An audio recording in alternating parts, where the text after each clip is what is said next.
Special class Haryana सीटी खातर है। पहला प्रश्न देखो कि है प्राकृतिक खेती को बढ़ावा देने के लिए जीवा पार्क किसके द्वारा शुरू करने का काम किया गया है? गृह मंत्रालय के द्वारा, कृषि मंत्रालय के द्वारा, नाबार्ड के द्वारा या फिर डीआरडीओ जो है इसके द्वारा।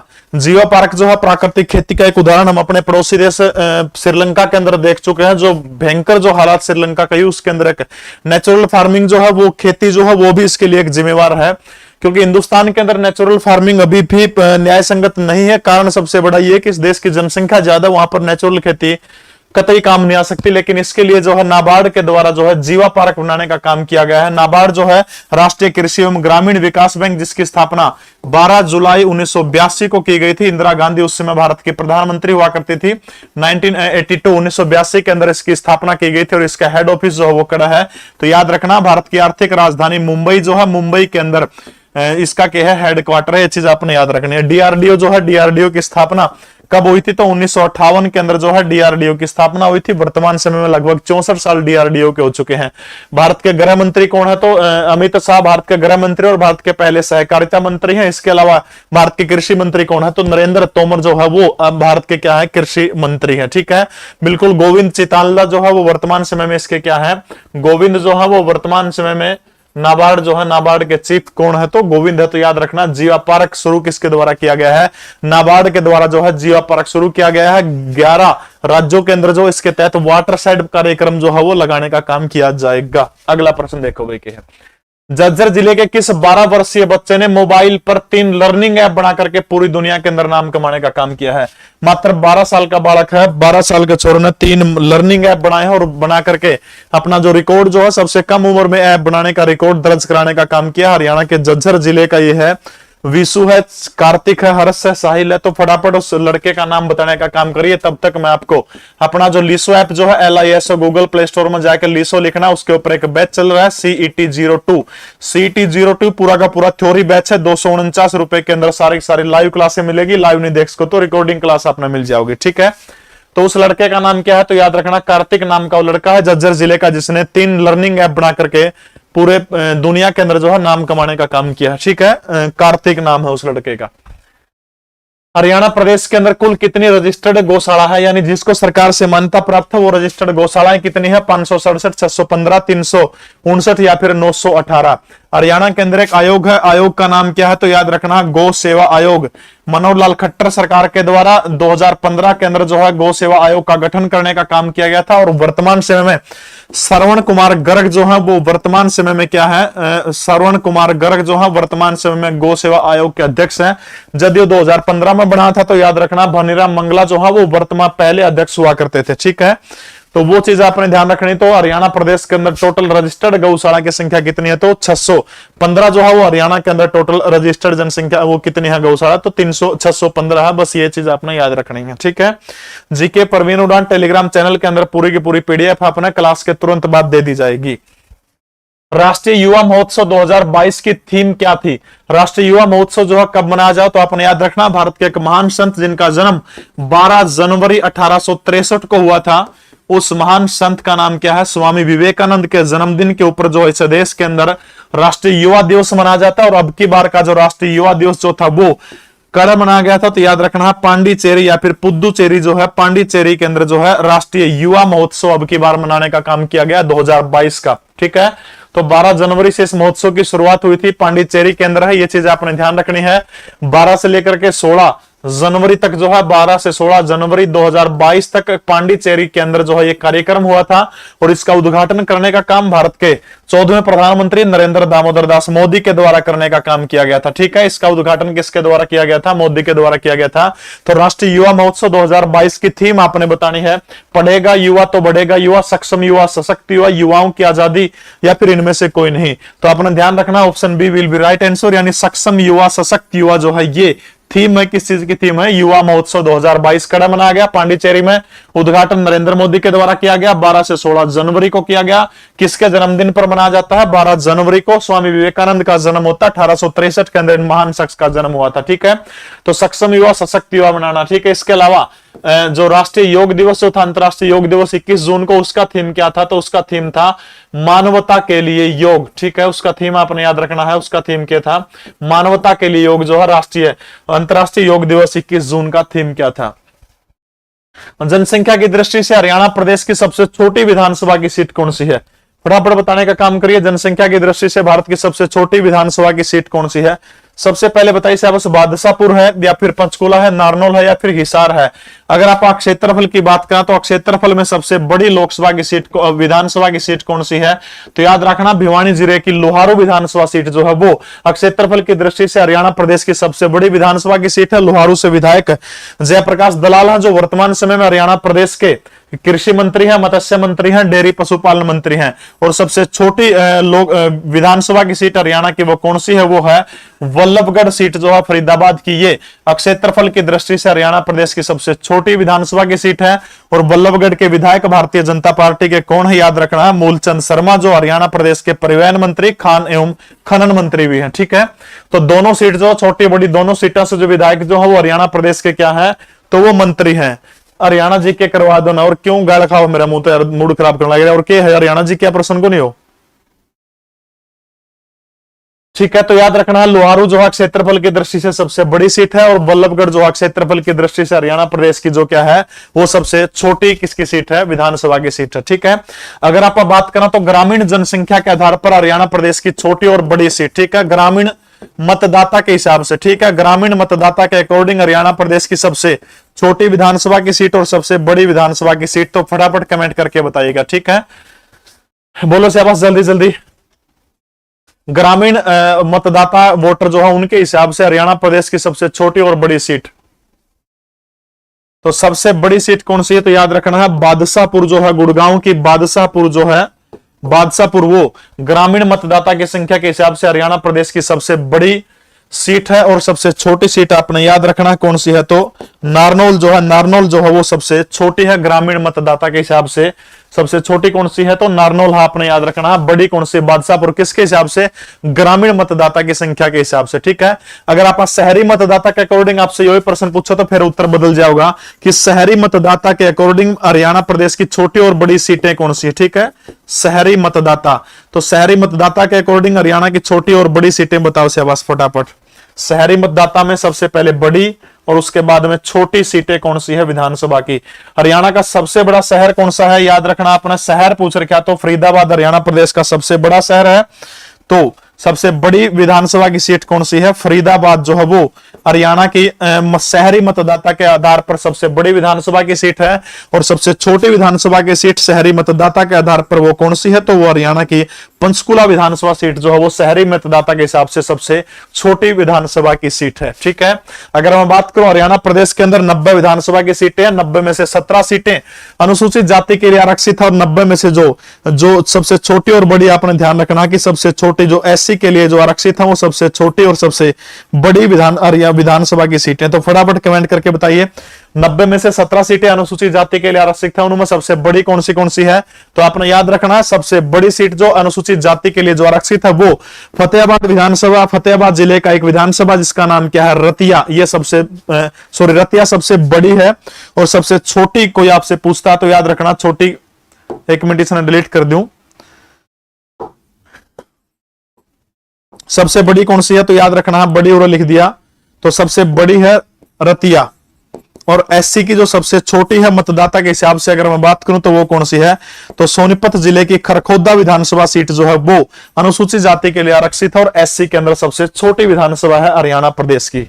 ठीक है, तो ये चीज आपने ध्यान रखनी हो जाओगी सारे के सारे। इस प्रश्न का अगर मैं उत्तर खोजूं तो उत्तर क्या हो जाएगा? ग्रामीण मतदाता के हिसाब से अपन लगाते हुए तो जनसंख्या के हिसाब से हरियाणा प्रदेश की सबसे छोटी विधानसभा की सीट कौन सी है? तो नारनौल इसका उत्तर हो जाएगा। ठीक है, तो जल्दी जल्दी फटाफट रिपीट करूं, जल्दी जल्दी देखो। क्षेत्रफल में सबसे बड़ी लोहारू है, सबसे छोटी कौन सी है? वल्लभगढ़ है।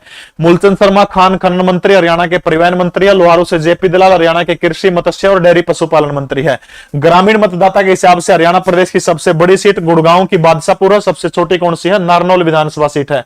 अनुसूचित जाति की 17 सीटों में सबसे बड़ी फतेहाबाद की रतिया, सबसे छोटी सोनीपत की खरखोदा विधानसभा की सीट है। शहरी मतदाता के आधार पर हरियाणा का सबसे बड़ा शहर आपने याद रखना कौन सी है? फरीदाबाद जो है सबसे बड़ी है। और हरियाणा प्रदेश की सबसे छोटी विधानसभा की सीट जो है वो कौन सी है? तो आपने याद रखना है वो पंचकुला जो है सबसे छोटी विधानसभा की सीट है। अगला प्रश्न देखिए भाई, क्या है, मेरा पानी मेरी विरासत योजना के तहत सफेदा और पॉपुलर की खेती करने वाले किसानों को हरियाणा सरकार प्रति एकड़ कितने रुपए की प्रोत्साहन राशि देने का काम करेगी? फटाफट बताने का काम करिएगा भाई। हरियाणा जीके की किताब में एरर छटन लग रहे हैं, मान के चलिए सीईटी के पेपर से ठीक 1 महीने पहले आपको एक ऐसी किताब दे दूंगा हरियाणा जीके की, ऐसा डाटा, ऑथेंटिक डाटा आपने जिंदगी में कहीं नहीं पढ़ा होगा, ऐसी गजब की चीजें। ठीक है, तो बताइए शाबाश, कितने रुपए मिले? सफेदा पॉपुलर की जगह जो है मेरा पानी मेरी विरासत योजना जो है, इस योजना को लॉन्च करने का काम मनोहर लाल खट्टर के द्वारा 6 मई 2020 को करने का काम किया गया था। ठीक है, तो मेरा पानी मेरी विरासत योजना कब लॉन्च करी गई थी? तो 6 मई 2020 को मेरा पानी मेरी विरासत योजना को लॉन्च करने का काम किया गया था। और जो इसका ब्रांड एम्बेसडर कौन है, तो आपने याद रखना कौन है, मनिका शोकंद। कौन है? तो इसकी ब्रांड एम्बेसडर कौन है, तो याद रखना है मनिका शोकंद जो है वो इसकी ब्रांड एम्बेसडर है। फेमिना मिस इंडिया चुनी गई थी, तो याद रखना मेरा पानी मेरी विरासत योजना के तहत मनोहर लाल सरकार चावल की अतिरिक्त और कोई भी खेती अगर करेगी धान के अतिरिक्त, तो कितने रुपए देने का काम करेगी? 7,000 रुपए देने का काम करेगी। वो बाजरे वाला का 4,000 उत्तर बाजरे वाला का होगा। ठीक है, तो कितने रुपए देने का काम करेगी हरियाणा सरकार? 7,000 रुपए देने का काम हरियाणा सरकार करेगी। ठीक है, फेमिना मिस इंडिया मनिका शोकन जो है क्या बनाई गई है, इसकी ब्रांड एम्बेसडर बनाई गई है। हरियाणा विधानसभा में सर्वाधिक बार एमएलए मेंबर ऑफ लेजिस्लेटिव बनने वाली महिला कौन है? यानी वो महिला कौन है जो हरियाणा विधानसभा में सबसे अधिक बार एमएलए बनने का रिकॉर्ड जिसका नाम है चंद्रावती, सन्नो देवी, प्रसन्नो देवी, कुमारी शैलजा। तो फटाफट बताइए कि सबसे अधिक बार जो है एमएलए बनने वाली महिला कौन है? चंद्रावती हरियाणा प्रदेश की वो पहली महिला जो किसी भी दूसरे राज्य के अंदर जाकर के क्या बनी है, वो बनी है उपराज्यपाल बनी है पांडिचेरी की। सन्नो देवी हरियाणा विधानसभा की पहली महिला डिप्टी स्पीकर थी। ठीक है, याद रखना है पहली महिला डिप्टी स्पीकर थी, याद रखना। स्पीकर ये बाद में बनी है। ठीक है, प्रसन्नो देवी इस प्रश्न का सही उत्तर है। प्रसन्नो देवी हरियाणा के अंदर सबसे अधिक बार एमएलए बनने का रिकॉर्ड किसके नाम है? तो प्रसन्नो देवी के नाम रिकॉर्ड है। ठीक है, अगर मैं बात करूं हरियाणा प्रदेश की पहली एमएलए जो महिला थी, तो याद रखना है जो चंद्रावती जो थी वो हरियाणा प्रदेश की एमएलए बनने वाली पहली महिला है। एक हल्का है, एक याद रखना बाडड़ा हल्का है। ठीक है, भिवानी जिले का बाडड़ा से जो है वो एमएलए चुनी गई थी सबसे पहले। तो चंद्रावती हरियाणा प्रदेश से एमएलए चुनने वाली पहली महिला है। 1955 उस टाइम पर हरियाणा नहीं हुआ करता, पेप्सू स्टेट हुआ करता। तो पेप्सू स्टेट के लिए आपने याद रखना है पेप्सू स्टेट के अंदर जो है बाडड़ा हल्के से 1955 के अंदर जो है हरियाणा प्रदेश की पहली महिला एमएलए चुन के कौन गई थी? तो वो चंद्रावती है। ठीक है, इसके अलावा अगर मैं बात करूं पहली महिला डिप्टी स्पीकर सन्नो देवी है। याद करिए हमारा हरियाणा कब बना था? तो 1 नवंबर 1966 में हमारा हरियाणा बना था। तो 1 नवंबर 1966 के बाद में हरियाणा विधानसभा की पहली बैठक कब हुई थी? 6 दिसंबर 1966 को हरियाणा विधानसभा की पहली बैठक होती थी। आपने पढ़ा होगा कि लोकसभा और विधानसभा की पहली बैठक के अंदर सिर्फ एक ही काम किया जाता है, और वो काम के है कि पहली बैठक के अंदर जो है क्या किया जाता है? अध्यक्ष का चुनाव किया जाता है। लेकिन यह जो डेट जो है 1 नवंबर 1966 को क्या कर दिया गया था? सन्नो देवी को हरियाणा विधानसभा की डिप्टी स्पीकर बनाने का काम किया गया था। ठीक है, उसके बाद जब 6 दिसंबर 1966 को हरियाणा विधानसभा की पहली बैठक होती है, तो उसी पहली बैठक के अंदर जो है सन्नो देवी को डिप्टी स्पीकर से बदल करके क्या बना दिया गया था? उसको स्पीकर बनाने का काम कर दिया। ठीक है, डिप्टी स्पीकर से स्पीकर बनाने का काम कर दिया। पुरुषों में कैप्टन अजय यादव सर्वाधिक बार चुने गए होंगे शायद, है ना? तो याद हो जाएगा 6 दिसंबर 1966 जो है याद रखना, 6 दिसंबर 1966 को विधानसभा की पहली बैठक में सन्नो देवी को डिप्टी स्पीकर से बना करके क्या कर दिया गया? तो स्पीकर बनाने का काम कर दिया। भाई ये लाइव क्लास है। ठीक है, मैं मेरे घर से लाइव हूं, राहुल वर्मा।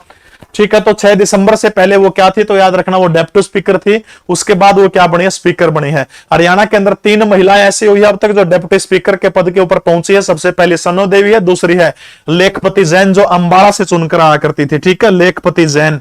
और लेखपति जैन की आपने एक चीज ध्यान रखनी है, लेखपति जैन 2 बार हरियाणा विधानसभा की डिप्टी स्पीकर रह चुके, इसलिए प्रश्न आओगे सर्वाधिक बार हरियाणा विधानसभा की डिप्टी स्पीकर रहने वाली महिला कौन है? तो वो लेखपति जैन हो जाओगी। तीसरी और अंतिम महिला जो डिप्टी स्पीकर के पद के ऊपर पहुंची है वो अटेली से एक विधायिका चुन के आया करती थी, संतोष यादव जिसका नाम है। और संतोष यादव जो है वो हरियाणा विधानसभा की तीसरी और आखिरी डिप्टी स्पीकर बनी थी, रेवाड़ी से चुन के आती थी वो। ठीक है, हाँ, नैना चौटाला अभी बाडड़ा से विधायिका है जननायक जनता पार्टी से। ठीक है, मैं कहां से हूं, मैं कौन हूं, इस प्रश्नों से आपको कुछ नहीं मिलने वाला। कृपया करके बोर्ड के ऊपर ध्यान दीजिएगा, उनमें आपकी भलाई है। ठीक है, हो जाएगा सारे की सारी चीजें याद। तो अब तक हरियाणा में कितनी महिला डिप्टी स्पीकर बनी? 3 बनी है। पहली कौन बनी थी? सन्नो देवी। बात समझ में आ गई। 1 नवंबर 1966 से 6 दिसंबर तक वो हरियाणा प्रदेश की पहली डिप्टी स्पीकर रही थी। उसके बाद लेखपति जैन अंबाला जिले की है, 2 बार सर्वाधिक बार डिप्टी स्पीकर बनने वाली महिला कौन है? लेखपति जैन है। तीसरे नंबर पर अटेली से चुन के आती है संतोष यादव जो है वो तीसरी बार जो हरियाणा विधानसभा की डिप्टी स्पीकर रही है। पहली बार एमएलए बनने का गौरव किसको प्राप्त है? सर्वाधिक बार एमएलए बनने कौन बनी थी? प्रसन्न दोई। अगर पहली बार पूछा तो फिर उत्तर क्या हो जाएगा? चंद्रावती आपका उत्तर हो जाएगा। ठीक है, अगला प्रश्न देखिए शाबाश। हाल ही में कुरुक्षेत्र की पृष्ठभूमि से जुड़ी हुई कौन सी फिल्म को रिलीज करने का काम किया गया है? कुरुक्षेत्र डेवलपमेंट बोर्ड की स्थापना करने का काम किया गया था, केडीबी। कुरुक्षेत्र डेवलपमेंट बोर्ड जो है 1968 के अंदर जो है इसकी स्थापना करने का काम किया गया था। और इसका पहला अध्यक्ष कौन था? तो याद रखना है गुलजारी लाल नंदा, जो भारत के 2 बार जो है कार्यवाहक प्रधानमंत्री रह चुके हैं। गुलजारी लाल नंदा पहली बार जब 27 मई 1964 को भारत के प्रथम प्रधानमंत्री जवाहरलाल नेहरू की मृत्यु हो जाती है, उसके बाद उनको भारत का पहला कार्यवाहक प्रधानमंत्री बनाया जाता है। दूसरी बार जब लाल बहादुर शास्त्री की रूस के ताशकंद के अंदर 11 जनवरी 1966 को धोखे से हत्या की गई थी, तो उसके बाद जो है आपने याद रखना दूसरी बार जो है वो क्या बने थे? भारत के कार्यवाहक प्रधानमंत्री बने थे। ये जो फिल्म जो है कुरुक्षेत्र के आसपास की, इस फिल्म का नाम क्या है? 48 कोस। और याद रखना 48 कोस फिल्म जो है इसके डायरेक्टर कौन है? तो इसके डायरेक्टर हैं राजेंद्र वर्मा के द्वारा जो इस फिल्म को डायरेक्ट करने का काम किया गया। और इसका पोस्टर मनोहर लाल खट्टर के द्वारा लॉन्च करने का काम किया गया। तो कुरुक्षेत्र की पृष्ठभूमि से जुड़ी हुई फिल्म आपने याद रखना कौन सी है? तो याद रखना वो फिल्म का नाम क्या है? तो 48 कोस इस फिल्म का नाम है। राजेंद्र वर्मा इस फिल्म के डायरेक्टर हैं। और इसका पोस्टर लॉन्च करने का काम किसके द्वारा किया गया? तो मनोहर लाल खट्टर के द्वारा इसका हाल ही में पोस्टर लॉन्च करने का काम किया गया है। भारत का 22वां एम्स जो है हरियाणा के कौन से जिले के अंदर बन रहा है? सबसे पहला एम्स अगर मैं बात करूं तो याद करिएगा 1956 के अंदर भारत की राजधानी दिल्ली के अंदर भारत की पहली स्वास्थ्य मंत्री हुआ करती थी, जिसका नाम क्या है? राजकुमारी अमृता कौर जो है। राजकुमारी अमृता कौर भारत की पहली महिला स्वास्थ्य मंत्री या फिर भारत की पहली स्वास्थ्य मंत्री थी। इन्हीं के प्रयासों से 1956 के अंदर भारत का पहला एम्स बना था। और वर्तमान समय में भारत का जो 22वां एम्स जो है वो रेवाड़ी जिले के माजरा गांव के अंदर क्या है? प्रस्तावित है। बस इतनी ही बात आपने याद रखनी है। रेवाड़ी आपने याद रखना है 1 नवंबर 1989 को हरियाणा प्रदेश का जिला बना था। 1 नवंबर 1989 को हरियाणा का जिला बना था। और किसके लिए प्रसिद्ध है? सजावटी जूतों के लिए जो है हरियाणा का कौन सा जिला प्रसिद्ध है? तो सजावटी जूतों के लिए प्रसिद्ध है। इसके द्वारा तिलेदार जूती जो है, तिलेदार जूती के लिए रेवाड़ी प्रसिद्ध है। इसके अलावा हरियाणा प्रदेश की पीतल नगरी भी किसको कहा जाता है? तो रेवाड़ी को हरियाणा प्रदेश की पीतल नगरी कहा जाता है। तिलेदार जूती जो है, तिलेदार जूती के लिए याद रखना है, तिलेदार जूती के लिए किसको माना जाता है? तो रेवाड़ी को प्रसिद्ध माना जाता है। ठीक है, चलो वाह वाह कर दो शाबाश। जीत की खातिर बस जुनून चाहिए, जिसमें उबाल हो ऐसा खून चाहिए। जीत की खातिर बस जुनून चाहिए, जिसमें उबाल हो ऐसा खून चाहिए। आसमान भी आएगा जमीन पर, बस इरादों की गूंज चाहिए। जीत की खातिर बस जुनून चाहिए। चलो भाई अगला प्रश्न देखो शाबाश। रेवाड़ी को जिला बनाने के अंदर किस पूर्व मुख्यमंत्री का सबसे महत्वपूर्ण योगदान था? भगवत दयाल शर्मा, राव वीरेंद्र सिंह, चौधरी बंसीलाल या फिर ओम प्रकाश चौटाला? तो रेवाड़ी के अंदर एक घर है, जिस घर का नाम क्या है? तो आप सभी को पता, रामपुरा हाउस के नाम से इस घर को जाना जाता है। ठीक है, रामपुरा हाउस। यह जो रामपुरा हाउस जो है दक्षिण भारत का सबसे ताकतवर राजनीतिक घर है, राजनीतिक घराना है रामपुरा हाउस। अभी वर्तमान समय में भारत के केंद्रीय राज्य मंत्री हैं, जिनका नाम क्या है? दक्षिण हरियाणा से आते हैं, पहले मुख्यमंत्री के बेटे हैं। कौन है? फटाफट बताइएगा। देखो, एक पार्टी बनी थी हरियाणा के अंदर, सबसे पहले हरियाणा की पहली क्षेत्रीय पार्टी थी और उस पार्टी का नाम है हरियाणा विशाल पार्टी। ठीक है, हरियाणा विशाल पार्टी जो है, इस पार्टी ने हरियाणा प्रदेश को पहला गैर कांग्रेसी मुख्यमंत्री देने का काम किया था, राव वीरेंद्र सिंह के रूप में। ठीक है, और इस पार्टी का चुनाव चिन्ह आपने याद रखना, उस चुनाव चिन्ह कौन सा? उगता हुआ सूरज जो है इसका चुनाव चिन्ह था, बाद में उगता हुआ सूरज। ठीक है, हरियाणा विशाल पार्टी जो है, हरियाणा विशाल पार्टी आपने याद रखना हरियाणा प्रदेश की पहली वो पार्टी है जो पहली क्षेत्रीय पार्टी भी थी हरियाणा की, और पहला मुख्यमंत्री कांग्रेसी देने का काम किया गया था राव वीरेंद्र सिंह जी का। उगता हुआ सूरज इनका चुनाव चिन्ह था। राव वीरेंद्र सिंह के बेटे इंद्रजीत है। तो रेवाड़ी को जिला बनाने में सबसे अधिक योगदान जो है आपने याद रखना किसका है? तो रामपुरा हाउस जो है इनका सबसे अधिक योगदान है। हरियाणा प्रदेश की जो विधानसभा जो है, विधानसभा के प्रथम निर्वाचित अध्यक्ष कोई आपसे पूछता है तो हरियाणा की विधानसभा के प्रथम निर्वाचित अध्यक्ष, ठीक है, निर्वाचित अध्यक्ष कौन है? तो याद रखना है राव वीरेंद्र सिंह हरियाणा विधानसभा के पहले निर्वाचित अध्यक्ष है, क्योंकि जब पहली बार सन्नो देवी बनी थी तब पंजाब से विधायकों को इकट्ठा करके लाया गया था, लेकिन पहला निर्वाचित अध्यक्ष जो है तो आपने याद रखना वो कौन है, तो राव वीरेंद्र सिंह जो हरियाणा विधानसभा के पहले निर्वाचित अध्यक्ष हैं, हरियाणा के पहले विधानसभा के अध्यक्ष हैं, जो बाद में हरियाणा प्रदेश के मुख्यमंत्री बनने का भी काम करते हैं। विधानसभा अध्यक्ष के रूप में राव वीरेंद्र सिंह का कार्यकाल जो है सबसे छोटा कार्यकाल, नो पूछा नहीं, सबसे कम कार्यकाल किस विधानसभा अध्यक्ष का है, तो आपने याद रखना है। तो सबसे छोटा कार्यकाल जो है वो किसका है, तो आपने याद रखना है वो राव वीरेंद्र सिंह का सबसे छोटा कार्यकाल है। ठीक है, मात्र 6 दिन तक 17 से 23 मार्च तक वो हरियाणा प्रदेश के विधानसभा के अध्यक्ष रहे थे। निर्यात सूचकांक के 2021 में हरियाणा प्रदेश को कौन सा स्थान मिला है? निर्यात सूचकांक, इसके अलावा एक और है नागरिक सुशासन सूचकांक। ठीक है, नागरिक सुशासन सूचकांक, नागरिक सुशासन सूचकांक के अंदर हरियाणा प्रदेश को पहला स्थान मिला। ठीक है, और ये जो स्थान जो है निर्यात सूचकांक जो है इसमें भी हरियाणा प्रदेश को पहला स्थान मिला, लेकिन किस में मिला है? जो प्रदेश लैंड लॉक्ड राज्यों की श्रेणी में।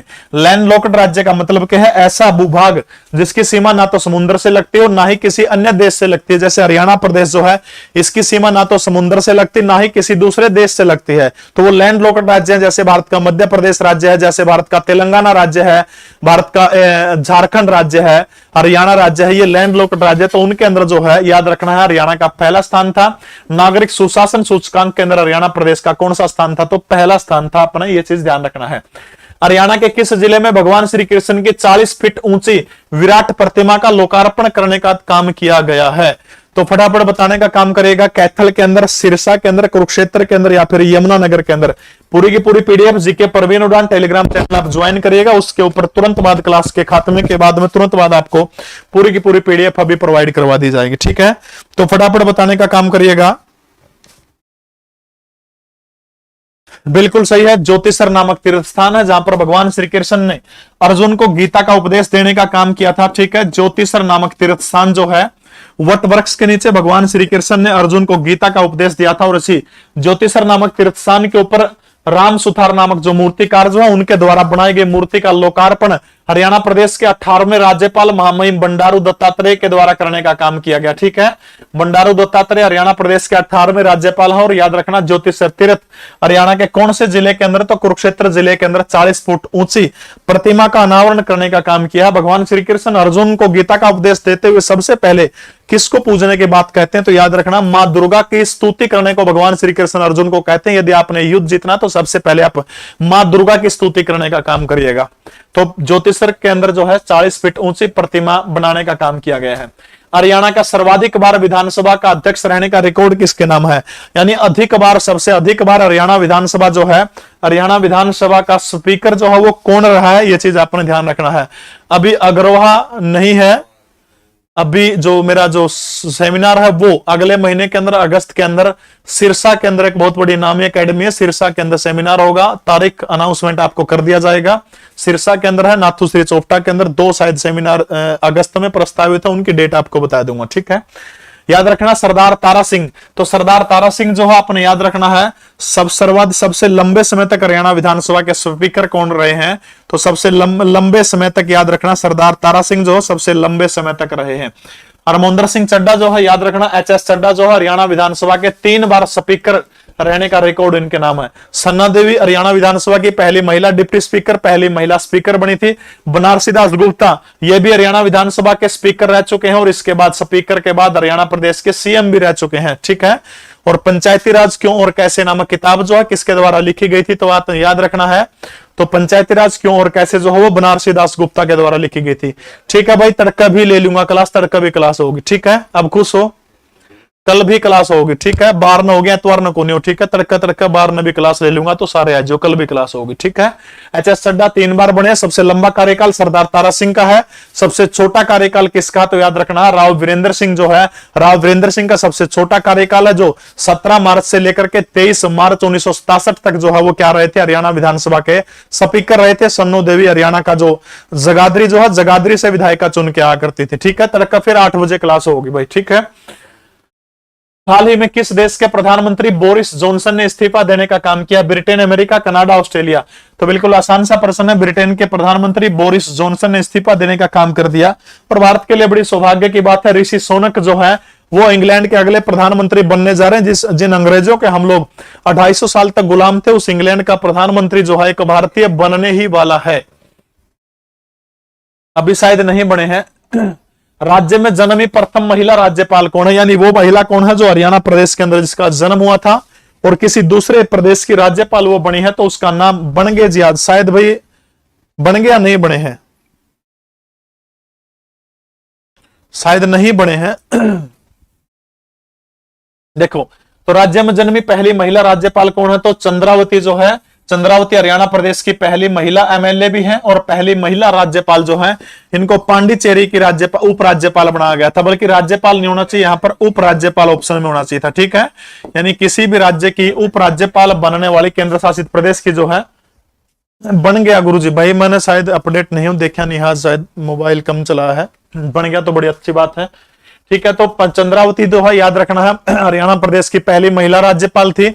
इसके अलावा प्रथम पुरुष कौन था जो किसी भी राज्य का राज्यपाल बना है, तो याद रखना वो कौन है, बीडी शर्मा, भगवत दयाल शर्मा जो है, भगवत दयाल शर्मा सबसे पहले दूसरे राज्य के राज्यपाल बनने का रिकॉर्ड किसके नाम है, तो याद रखना है भगवत दयाल शर्मा जो है, इनके नाम ये रिकॉर्ड है, जो किसी भी दूसरे राज्यपाल के क्या बने थे, तो राज्यपाल बने थे।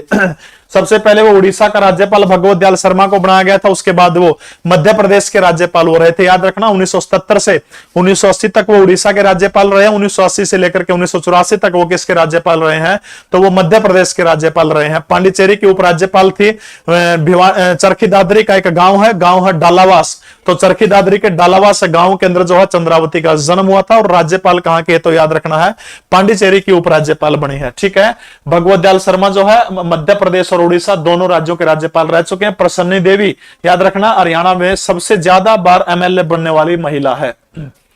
हाल ही में गृह मंत्री अमित शाह ने स्वामी रामानुजाचार्य की स्टैचू ऑफ पीस का अनावरण कहां पर किया गया है, इस प्रश्न को अंडरलाइन कर लीजिएगा। स्टैचू ऑफ पीस का अनावरण कड़ा किया गया, श्रीनगर, जयपुर, गांधीनगर, इनमें से कोई नहीं। ऐसे घटिया किस्म के लोग हैं, गाली देने का मन करता है, ले ये लोग बस एग्जाम हो तभी आओ है। तेरी माँ का लोग देखा क्लास बिना एग्जाम हरियाणा में, अगर आने लग रहा है यूट्यूब पर किसी तक मैं ले बिल्कुल फ्री ऑफ कॉस्ट कराने लग रहा हूं, टेम खराब हुआ सारी चीजों करो हूं, साला रामी। स्टैचू ऑफ पीस आपने ध्यान रखना है। ठीक है, स्टैचू ऑफ पीस 2-3 है। रामानुजाचार्य के बारे में आपने 2-3 चीज आपने ध्यान रखनी है। रामानुजाचार्य जो है याद रखना इनका जन्म कड़ा हुआ था, तो भारत का जो तमिलनाडु राज्य जो है, तमिलनाडु राज्य के अंदर इनका जन्म हुआ था। भारत के बड़े महान संत हैं, आपने ध्यान रखना इनके बारे में। 2-3 मूर्तियां इनकी है, ये चीज आपने ध्यान रखनी है। स्टैचू ऑफ पीस जो है श्री पेरम्बंदूर के तमिलनाडु जो है, इनके श्री पेरम्बंदूर के अंदर जो है इनका जन्म हुआ था। 2-3 चीज याद रखनी है। रामानुजाचार्य की जो मूर्ति जो है वो कहां पर लगाई गई है, पीस का मतलब क्या, शांति और शांति कड़ा चाहिए आपने। इनमें से कौन सी जगह पर सबसे ज्यादा शांति की जरूरत है, श्रीनगर, जयपुर, गांधीनगर, तो सबसे ज्यादा शांति कड़ा चाहिए, तो याद रखना है, तो याद रखना वो सबसे ज्यादा शांति जो है वो श्रीनगर में चाहिए आपने। तो याद रखना आपने जो श्रीनगर के अंदर जो है रामानुजाचार्य जो है इसकी क्या बनाई गई है, तो स्टैचू ऑफ पीस बनाई गई है। किसके अंदर बनाई गई, तो श्रीनगर के अंदर बनाने का काम किया गया है। 2 ग्रंथ आपने याद रखना है, श्री भाष्य और वेदांत संग्रह जो है, इनकी 2 किताबें, श्री भाष्य और वेदांत संग्रह। ठीक है, महिलाओं को संन्यास की ओर ले जाने वाला भारत का पहला संत है, ये प्रश्न एसएससी के अंदर आया हुआ है। महिलाओं को सन्यासी बनाने वाला, महिला सन्यासी बनाने वाला भारत का पहला संत। ठीक है, यानी सन्यास की ओर महिलाओं को ले जाने वाले भारत का पहला संत कौन है, रामानुजाचार्य है। इनकी एक मूर्ति है जिसका नाम क्या है, स्टैचू ऑफ पीस। ठीक है, तो स्टैचू ऑफ पीस का उद्घाटन करा गया, तो श्रीनगर के अंदर अमित शाह के द्वारा किया गया था। ठीक है, इनकी एक और दूसरी मूर्ति है, वो आपने ध्यान रखना, वो मूर्ति कौन सी है, स्टैचू ऑफ इक्विलिटी।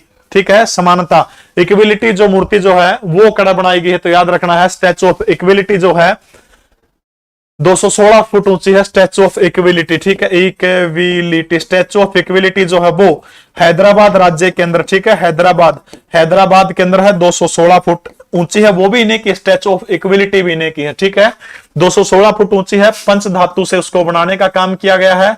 और उसका उद्घाटन किसके द्वारा किया गया, भारत के प्रधानमंत्री नरेंद्र दामोदर दास मोदी के द्वारा जो है स्टैचू ऑफ इक्विलिटी वह भी रामानुजाचार्य की है। इसके अलावा स्टैचू ऑफ पीस वो भी रामानुजाचार्य की है। ठीक है, यह आपने ध्यान रखना, स्टैचू ऑफ पीस और स्टैचू ऑफ इक्विलिटी दोनों रामानुजाचार्य की है।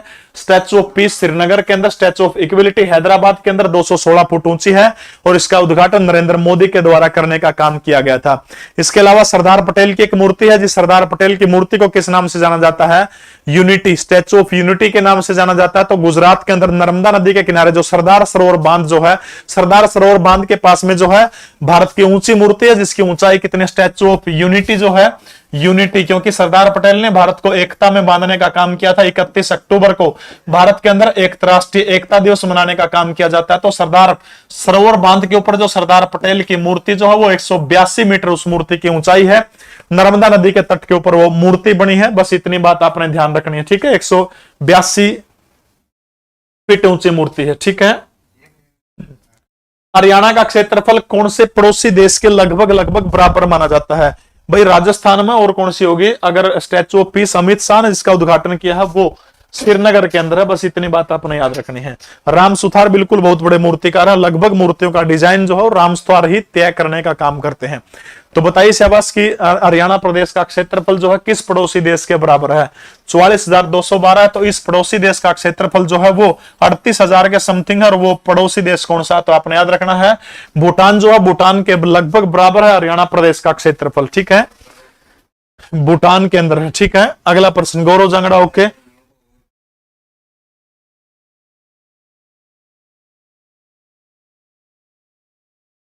हाल ही में किसे यूनेस्को की अंतर सरकारी समिति के लिए चुना गया? बताइए शहबाज, यूनेस्को की अंतर सरकारी समिति के लिए कौन से देश को चुनने का काम किया गया है? यूनेस्को एक संयुक्त राष्ट्र संघ का एक भाग आप कह सकते हो, ठीक है। और इसके द्वारा जो है अमूर्त सांस्कृतिक विरासत की रक्षा के लिए किसके लिए चुना गया है?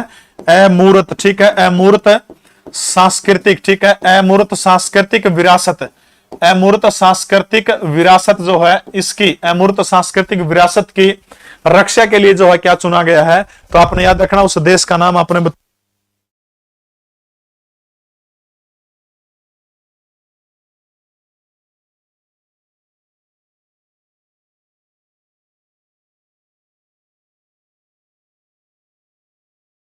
बताओ शहबाज। तो वो देश कौन सा? याद रखना वो देश भारत है। तो अमूर्त सांस्कृतिक विरासत की रचना के लिए जो आपने याद रखना है भारत को क्या चुना गया है? अंतर सरकारी समिति का अध्यक्ष चुना गया है यूनेस्को का, ठीक है। हरियाणा प्रदेश के पर्यटन और सांस्कृतिक मंत्री कौन है? तो याद रखना है जीके रेड्डी जो है वो हरियाणा प्रदेश के पर्यटन एवं सांस्कृतिक मंत्री हैं, ठीक है। पर्यटन एवं सांस्कृतिक मंत्री कौन है भारत के? याद रखना पर्यटन एवं सांस्कृतिक मंत्री कौन है? तो वो है जीके रेड्डी। और जीके रेड्डी जो है इनके द्वारा घोषणा करने का काम किया गया था। यूनेस्को का मुख्यालय कहां पर है? फटाफट बताने का काम करिएगा। बताओ शहबाज। 16 नवंबर 1945 वो तारीख है, 16 नवंबर 1945 वो तारीख है जब यूनेस्को का गठन करने का काम किया गया था। इसका हेड ऑफिस कड़ा है? तो याद रखना इसका हेड ऑफिस न्यूयॉर्क के अंदर है। यूनेस्को जो है, यूनेस्को के अंगों की संख्या पूछी जा सकती क्योंकि थोड़ा सा डिटेल में इसका। तो 3 अंग है यूनेस्को के, ठीक है। सबसे पहला अंग कौन सा? तो याद रखना कार्यकारिणी मंडल। कार्यकारिणी मंडल जो है यूनेस्को का प्रमुख वो है जिनेवा, यूनेस्को का। न्यूयॉर्क को नहीं होगा? मारियो चेक एक बार, सर्च मारियो भाई, करिए एक बार गूगल में। सचिवालय और तीसरा सामान्य सभा। तो ये 3 अंग अपने ध्यान रखने हैं, ठीक है। कौन से अंग है ये? 3 अंग प्रधान जी, 3 अंग अपने ध्यान रखने हैं। मार लिया सर्च, पेरिस होगा किसका? यार मन न्यूयॉर्क पढ़िया लग है। 1 मिनट रुक जाओ भाई, मैं मेरे लूंगा गूगल, मेरे शैमी सर्च।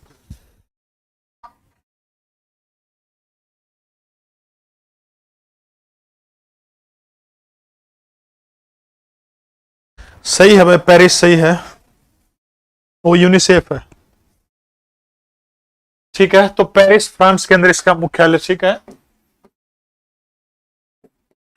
बस इतनी चीज आपने याद रखनी। यूनेस्को के 3 अंग कौन से है? कार्यकारिणी मंडल, सचिवालय और तीसरी चीज क्या है? सामान्य सभा।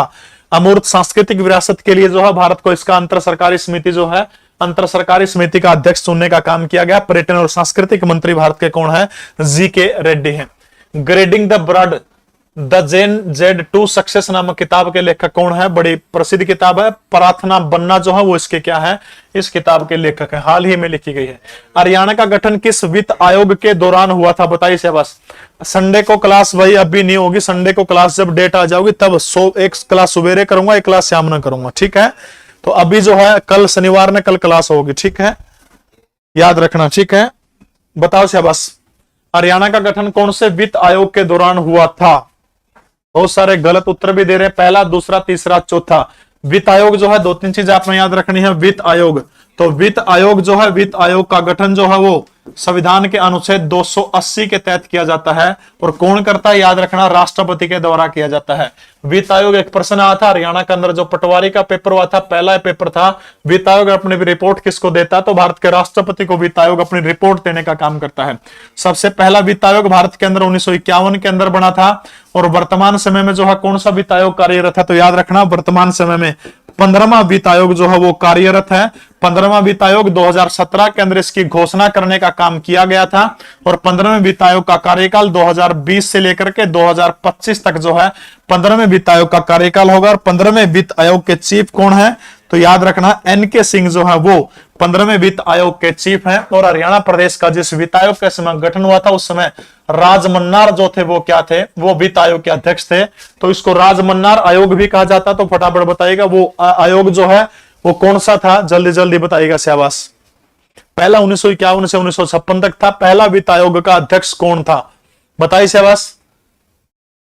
पहला वित्त आयोग का अध्यक्ष देसी फुकरे, सबसे पहले देसी ने सबसे पहले उत्तर दिया था। तो याद रखना, चौथा वित्त आयोग था उस समय जिस टाइम पर हरियाणा बना था, ठीक है। चौथा वित्त आयोग था, याद रखना है। PV राजमन्नार जो है वो उस समय क्या थे? वित्त आयोग के अध्यक्ष थे। वर्तमान समय में 15वां वित्त आयोग भारत के अंदर कार्यरत है। और जो 15वां वित्त आयोग जो है 2020 से लेकर के 2025 तक जो है 15वें वित्त आयोग का कार्यकाल रहेगा। NK सिंह जो है वर्तमान समय में क्या है? 15वें वित्त आयोग के अध्यक्ष हैं। काम क्या करता है? केंद्र और राज्यों के बीच में जो है करों का बंटवारा करने का काम करता है, ठीक है। KC नियोगी बिल्कुल सही है, फर्स्ट है KC नियोगी। किस राज्य की मानगढ़ की पहाड़ी को राष्ट्रीय स्तर का स्मारक घोषित करने का काम किया गया? बताइए शाबाश। कौन से राज्य की मानगढ़ की पहाड़ी? उस मानगढ़ की पहाड़ी को राष्ट्रीय स्तर का जो है स्मारक घोषित करने का काम किया गया है, वो बताइए शाबाश। मध्य प्रदेश, राजस्थान या फिर झारखंड की है या फिर हरियाणा प्रदेश की मानगढ़ की पहाड़ी? तो फटाफट बताइएगा। ये पड़ी उड़ी है मानगढ़ की पहाड़ी। तो यह पहाड़ी जो है कौन से राज्य की है जिसको जो है भारत सरकार के द्वारा घोषित करने का काम किया गया है? बहुत सारे बच्चे हरियाणा कह रहे हैं, थोड़ा सा बाहर निकलिएगा हरियाणा से। मोस्ट इंपोर्टेंट क्वेश्चन है, नेशनल जीके का क्वेश्चन है। देखो, मानगढ़ की पहाड़ी का अगर आप जिक्र करता हूं तो मानगढ़ की पहाड़ी के अंदर बहुत सारे स्वतंत्रता सेनानी जो है, याद रखिएगा, साल 1913 के अंदर जो है राजस्थान के अंदर एक जनजाति है, जिस जनजाति का नाम है भील। भील जनजाति जो है आदिवासी समुदाय के लोग जो हैं, भील जनजाति जो है, भील जनजाति के अंग्रेजों से संघर्ष करते हुए 1500 भील मारे गए थे 1913 के अंदर, ठीक है। और इन्हीं भील जो है, इसीलिए जो है मानगढ़ की पहाड़ी जो है, याद रखना है, मानगढ़ की पहाड़ी जो है के मारे गए थे? भील जनजाति के लोग मारे गए थे 1500 के करीब। इसलिए जो है मानगढ़ की पहाड़ी को क्या कहा जाता है? आदिवासियों का जलियांवाला बाग कहा जाता है, ठीक है। आदिवासियों का जलियांवाला बाग जो है किस पहाड़ी को कहा जाता है? तो आदिवासियों का जलियांवाला बाग या फिर राजस्थान का जलियांवाला बाग भी आप इसको कैसे कहा? तो मानगढ़ की पहाड़ी को जो है आदिवासियों का जलियांवाला बाग कहा जाता है। भील जो है भारत का सबसे बड़ा जनजातीय समूह है, ठीक है। भारत का सबसे बड़ा जनजातीय समूह कोई आपसे पूछा तो कौन सा? याद रखना, भील जो है वो भारत का सबसे बड़ा जनजातीय समूह है। 1913 के अंदर जो है पूरा किया हुआ था। तो आपने याद रखना है 1500 के करीब जो है भील मारे गए थे। तो इसलिए इसको राजस्थान का जलियांवाला बाग या फिर आदिवासियों का जलियांवाला बाग कहा जाता है। बस इतनी चीजें आपने याद रखनी है। अंग्रेजों के खिलाफ जो है मारे गए थे, लड़ाई करते हुए शहीद हुए थे। और भारत सरकार ने भी इसको क्या किया गया? राष्ट्रीय स्मारक घोषित करने का काम किया है। सामने मंजिल हो तो कदम ना मोड़ना, वाह।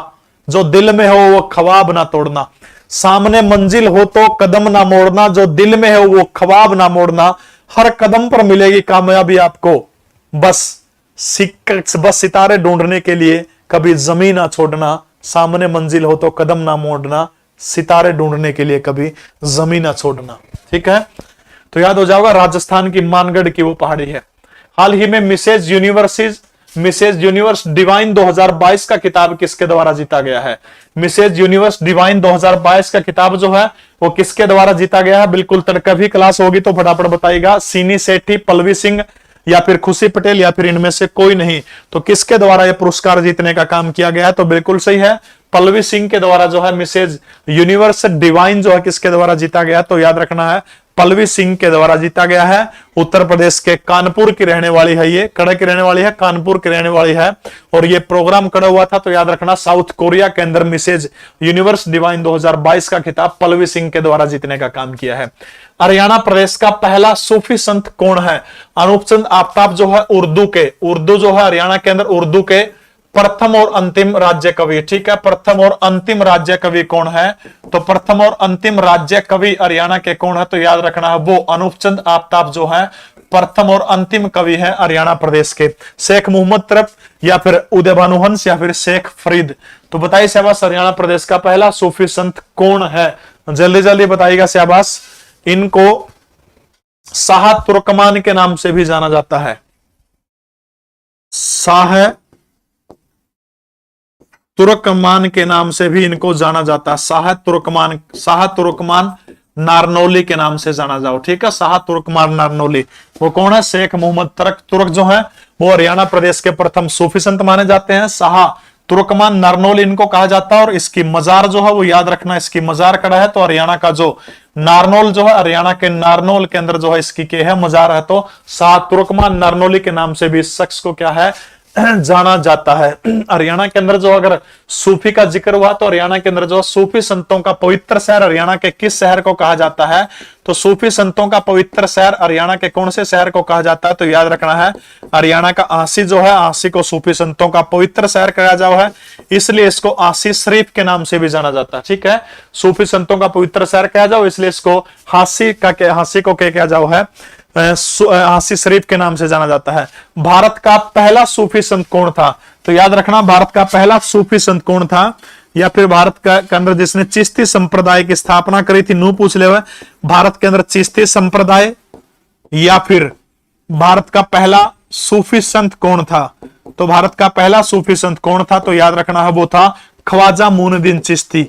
ख्वाजा मोइनुद्दीन चिश्ती। ठीक है, ख्वाजा मोइनुद्दीन चिश्ती जो है वो भारत का क्या था? पहला याद रखना आपने सूफी संत था जो किसके समय में भारत आया था? तो याद रखना पृथ्वीराज चौहान। पृथ्वीराज चौहान जिस समय हिंदुस्तान का शासक था, पृथ्वीराज चौहान के टाइम पर भारत आया था।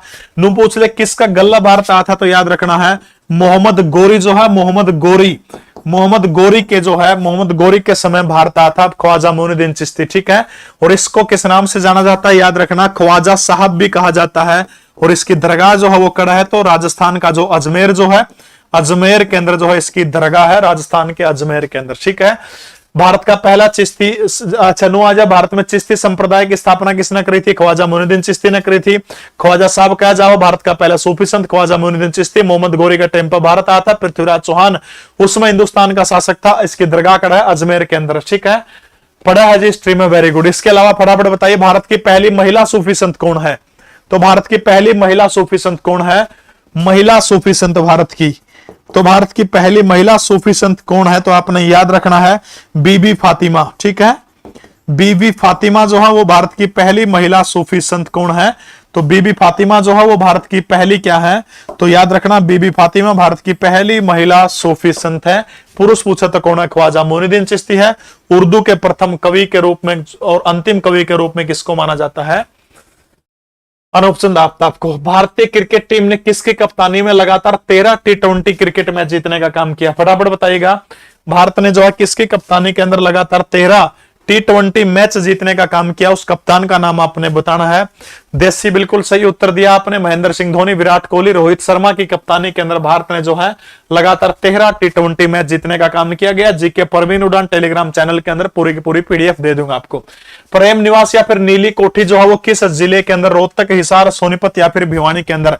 अपना जो लीसो ऐप जो है, लीसो ऐप के ऊपर CET 02 के नाम से थ्योरी बैच है, सिर्फ 249 रुपए के अंदर आपको मिलेगा। 96 70,000 के ऊपर आप फोन कर सकते हो। लाइव आप किसी टाइम नहीं देख सकते तो जब 50 बार उसने आप रिकॉर्डिंग देख सको, ठीक है। इसके अलावा जिनकी तैयारी हो चुकी है, 1-2 महीने में पेपर होगा, तो जिसकी तैयारी हो चुकी है वो बालक के कर सका है। प्रैक्टिस बैच है सिर्फ 199 रुपए के अंदर सीईटी का, ठीक है। तो प्रेम निवास या फिर नीली कोठी किसको जाना जाता है, तो 24 नवंबर वो तारीख थी जब 24 नवंबर 1881 को हरियाणा के रोहतक जिले के गढ़ी सांपड़ा गांव के अंदर जो है जन्म हुआ था। किसका? सर छोटूराम का जन्म हुआ था, ठीक है। सर छोटूराम का जन्म हुआ था 24 नवंबर 1881 को। और रोहतक जिले के अंदर नीली कोठी या फिर प्रेम निवास जो है वो इन्हीं का निवास स्थान है। इसके अलावा जो है एक किताब है इनकी, याद रखना, द कशिश ऑफ इंडिया, ठीक है। द कशिश ऑफ इंडिया जो है याद रखना, ये किताब किसकी है, तो the Kashish of India sir Chhoturam के द्वारा लिखी गई किताब है। 9 जनवरी 1945 को वर्तमान पाकिस्तान के लाहौर शहर के अंदर जो है इनकी मृत्यु हो जाती है। 1923 के अंदर फजल हुसैन के साथ में मिलकर, फजल अली हुसैन जो है इनके साथ में मिलकर के यूनियनिस्ट पार्टी बनाने का काम किया था।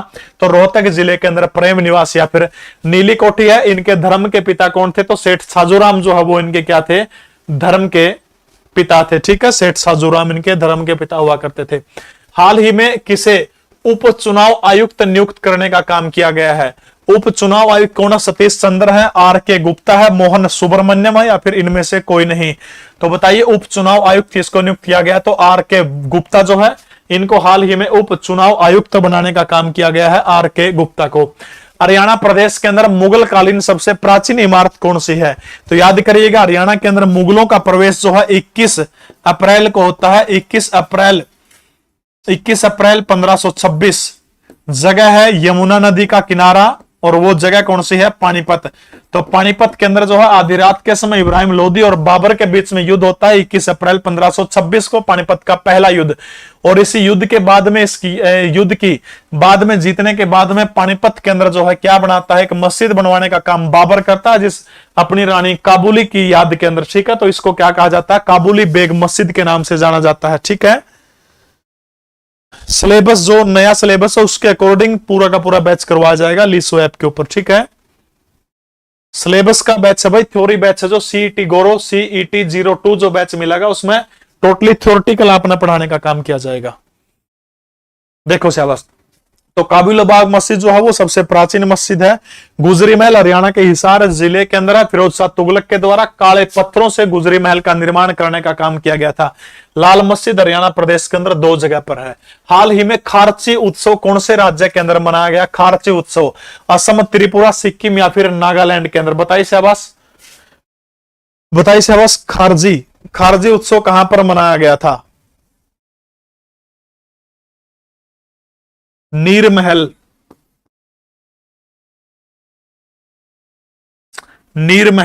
खारची, ये दोनों एक ही राज्य के हैं। नीरमहल, खारची। गरिया पूजा, और एक और था के धरा पिलक, हाँ पिलक और खारची, ये चारों एक ही राज्य के वो है। बिल्कुल सही उत्तर आप दे रहे हैं, असम, त्रिपुरा। बताइए शाबाश।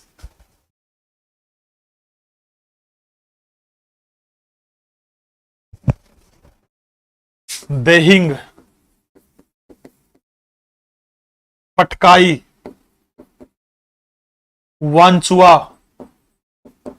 बिहू, ये जो है ये त्रिपुरा राज्य के महोत्सव हैं। और ये कौन से राज्य के? तो याद रखना है असम राज्य के महोत्सव है सारे के सारे, ठीक है। तो खारची महोत्सव कड़ा मनाया गया तो हाल ही के अंदर कौन से राज्य के अंदर मनाया गया है? खारची महोत्सव। तो त्रिपुरा के अंदर जो है खारची महोत्सव त्रिपुरा के अंदर मनाया गया है। संयुक्त राष्ट्र में किस देश के पास में वीटो पावर है? यूएन के अंदर वीटो पावर कितने देशों के पास है? 5 देशों के पास है। और वो 5 देश कौन से है? उनकी ट्रिक है रूस का फेस, रूस का फेस, ठीक है। रूस, फ्रांस, अमेरिका, चाइना, इंग्लैंड, ठीक है। रूस का फेस। तो 5 देशों के पास में वीटो पावर है, रूस का फेस, ठीक है। रूस का फेस ये आपने याद रखने हैं। रूस, फ्रांस, अमेरिका, चाइना, इंग्लैंड। रूस, France, America, China, England. Bharat को वीटो पावर मिल रही थी तब भारतवर्ष के आदरणीय महामहिम प्रधानमंत्री पंडित जवाहरलाल नेहरू ने यह कहते हुए मना कर दिया चीन हमारा बड़ा भाई है और चीन को देने का काम किया जाए। RS क्लासेस, आपका टीचिंग स्टाइल बढ़िया है, बहुत बहुत धन्यवाद आपका। तो इनमें से चीन के पास में वीटो पावर है, रूस का पेश, रूस, फ्रांस, अमेरिका, चाइना, इंग्लैंड। प्राचीन नाहन कोठी हरियाणा के कौन से जिले के अंदर है? नाहन कोठी, नाहन, पंचकुला, फरीदाबाद, अंबाला या फिर गुरुग्राम के अंदर? बताइए शाबाश। नाहन कोठी हरियाणा के कौन से जिले के अंदर है? ये जो नाहन कोठी जो है 19वीं सदी के अंदर बनी थी। और कौन सी वास्तुकला का उदाहरण है? तो याद रखना आपने, ब्रिटिश वास्तुकला का उदाहरण है, ठीक है, ब्रिटिश वास्तुकला का उदाहरण है नाहन कोठी। बिल्कुल सही जा रहे हैं आप। 1857 से लेकर के 1863 के बीच में संभवतः इसका निर्माण करवाने का काम सुरपन और बीर सिंह नाम के दो भाइयों के द्वारा किया गया था, ठीक है, सुरपन और बीर सिंह, ठीक है, सुरपन और बीर सिंह जो है इन दो भाइयों के द्वारा 1857 से लेकर के 1863 तक संभवतः ऐसी मान्यता है कि इसका निर्माण करवाने का काम किया गया था। नाहन जो है याद रखना, नाहन कोठी कड़ा पड़ा है, पंचकुला के अंदर है नाहन। एक विरासत हुआ करती थी, एक राज्य हुआ करता था नाहन, और जिसकी राजधानी क्या थी? सिरमौर उसकी राजधानी हुआ करती थी। तो याद रखना है, सुरपन और बीर सिंह के द्वारा 1857 में निर्माण शुरू हुआ था, 63 में पूरा हुआ था। 19वीं सदी के अंदर ब्रिटिश वास्तुकला का प्रसिद्ध उदाहरण है। राष्ट्रीय अनुसूचित जनजाति आयोग को किस वर्ष अलग आयोग के रूप में अस्तित्व में आया था? राष्ट्रीय अनुसूचित जनजाति आयोग जो किस साल न्यारा बना था? सन 2000, 2004, 2006 या फिर 2008? सीटी की किताब आपने बहुत जल्दी आपने मिल जाओगी, ठीक है। तो बताइए शाबाश। रूबी रानी बहुत अच्छे से समझाते हैं गुरुजी, बहुत बहुत धन्यवाद। लगभग बच्चों का गलत उत्तर आपका अभी दिया गया, ठीक है। तो ये जो अनुसूचित जनजाति आयोग जो है ये एक संवैधानिक निकाय है। याद रखना, संविधान का जो अनुच्छेद 338 के तहत जो इसका गठन करने का काम किया जाता है। लेकिन भारत के संविधान के अंदर 89वां संशोधन हुआ था 2003 में, और 89वां संशोधन जो था इससे पहले क्या था? राष्ट्रीय अनुसूचित जाति और अनुसूचित जनजाति, ये जो दोनों के दोनों आयोग जो थे, राष्ट्रीय अनुसूचित जाति और जनजाति दोनों आयोग जो थे एक हुआ करते। लेकिन क्या कर दिया गया? 338 संविधान का अनुच्छेद जो है उसके अंदर संशोधन किया गया। वो संशोधन कब किया गया? तो 89वां संविधान संशोधन 2003 के अंदर किया गया, और उसके तहत जो है साल 2004 वो तारीख है। ज्योति शर्मा सही उत्तर दिया। 2004 के अंदर जो है अनुसूचित जनजाति आयोग जो है अलग से अस्तित्व के अंदर आया था, न्यारे से आया था, ठीक है। 2004 के अंदर संशोधन पूछा तो अलग करने के लिए 89वां संविधान संशोधन 2003 में किया गया था, संविधान के अनुच्छेद 338 के अंदर। अच्छा, एक और आयोग है राष्ट्रीय पिछड़ा वर्ग आयोग। पिछड़ा वर्ग आयोग, राष्ट्रीय पिछड़ा वर्ग आयोग जो है, राष्ट्रीय पिछड़ा वर्ग आयोग, इसके बारे में बताइएगा। पहला राष्ट्रीय पिछड़ा वर्ग आयोग का अध्यक्ष कौन था? बताइए शाबाश। RS क्लासेस सबने दिया, चलो बहुत बढ़िया। राष्ट्रीय पिछड़ा वर्ग आयोग जो है, बताइए शाबाश। पिछड़ा वर्ग आयोग जो इसका पहला अध्यक्ष कौन था? 29 जनवरी 1953 को राष्ट्रीय पिछड़ा आयोग बनाया गया था, काका कालेकर, ठीक है। 29 जनवरी 1953, काका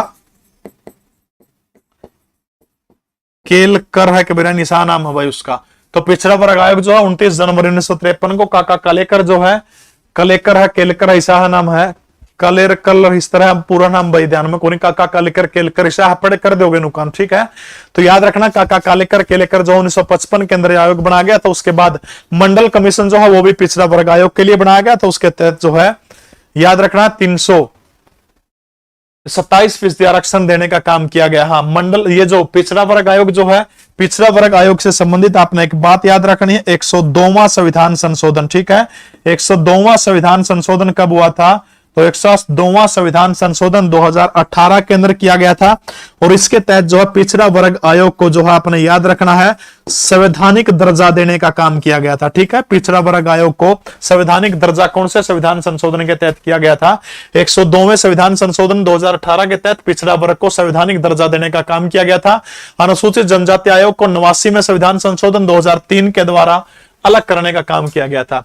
निर्वाचक नामावली को सामान्यतः किस रूप में जाना जाता है? निर्वाचक नामावली का मतलब क्या है? कि जिसके अंदर वोटर जो होते हैं, वोटरों का जिक्र जिसके अंदर किया गया है। हरियाणा जी के भी आओगे भी आगे, ठीक है। तो वोटरों का जिक्र किया गया। तो वोटर का जिक्र किस में है? चुनाव जनगणना में नहीं, बिल्कुल सीधा सा सिंपल सा प्रश्न है। तो मतदाता सूची के अंदर किसका जिक्र है? तो मतदाता सूची के अंदर जिक्र, ठीक है, मतदाता सूची। राज्य में सर्वाधिक लिंगानुपात वाली तहसील कौन सी? भाई हरियाणा जीके का प्रश्न आएगा, बताइए, बताओ शाबाश। राज्य के अंदर सर्वाधिक लिंगानुपात वाली तहसील कौन सी है? सांपला, कोसली, रोहतक या फिर नूह।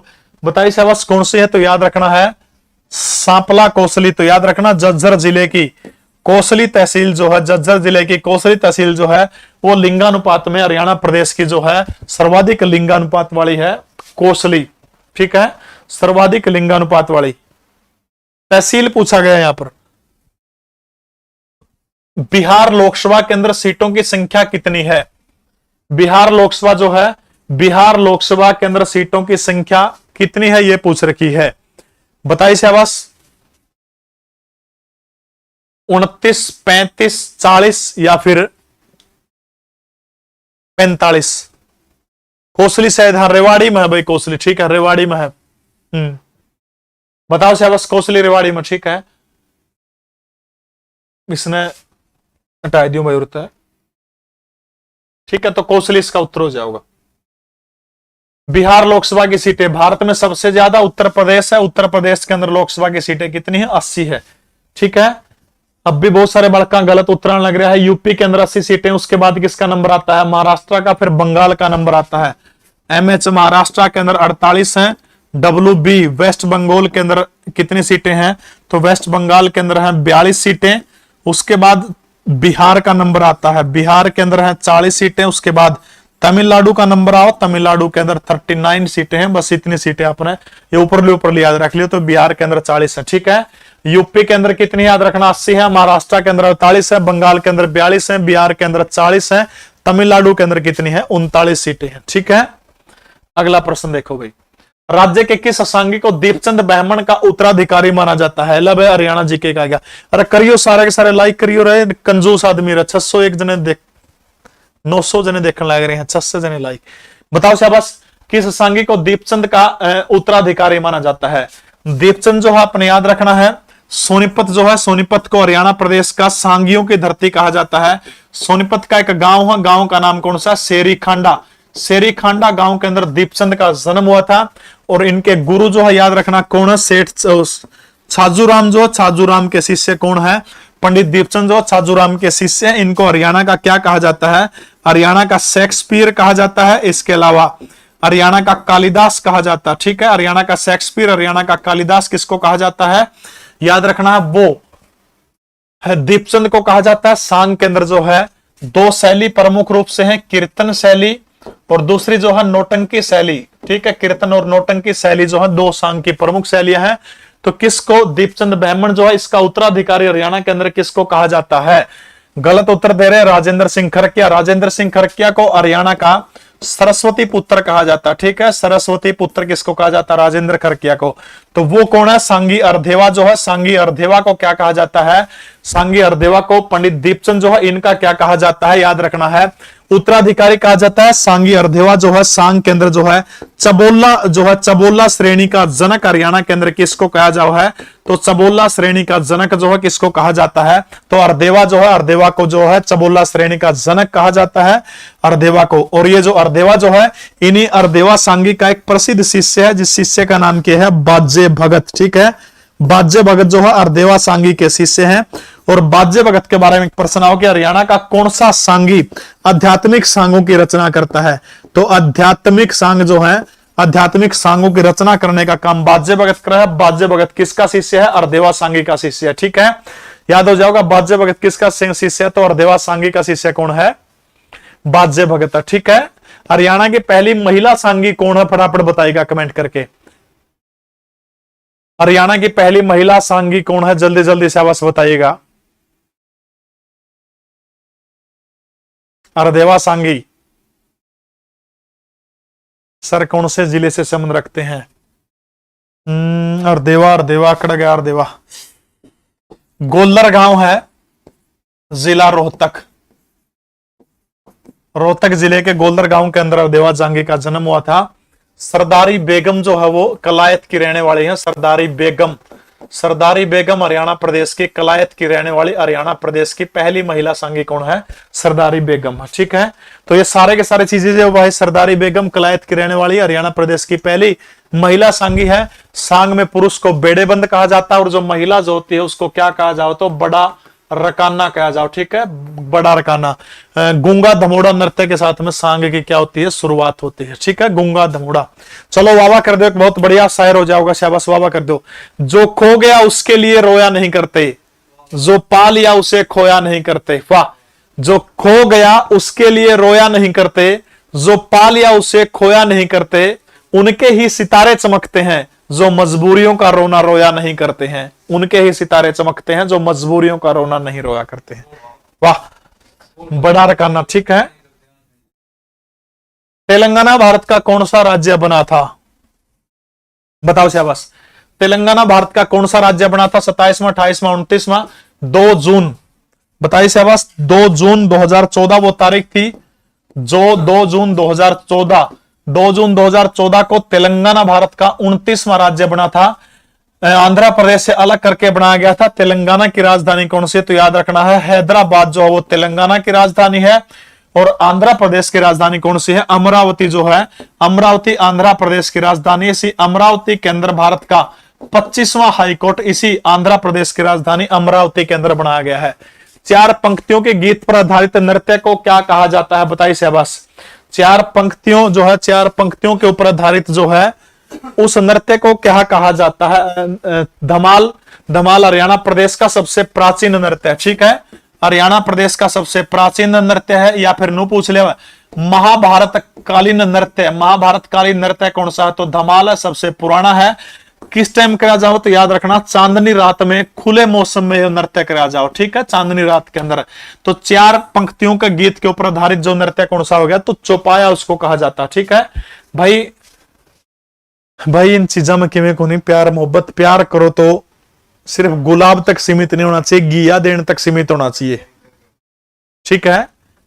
यानी गुलाब वाला प्यार नहीं चाहिए, घिया देने वाला प्यार चाहिए। घिया देने का मतलब सब्जी लेके देने वाला, और तक का प्यार करो तो कर लियो, नहीं कोई दम नहीं किसी ने पागल बनाने का।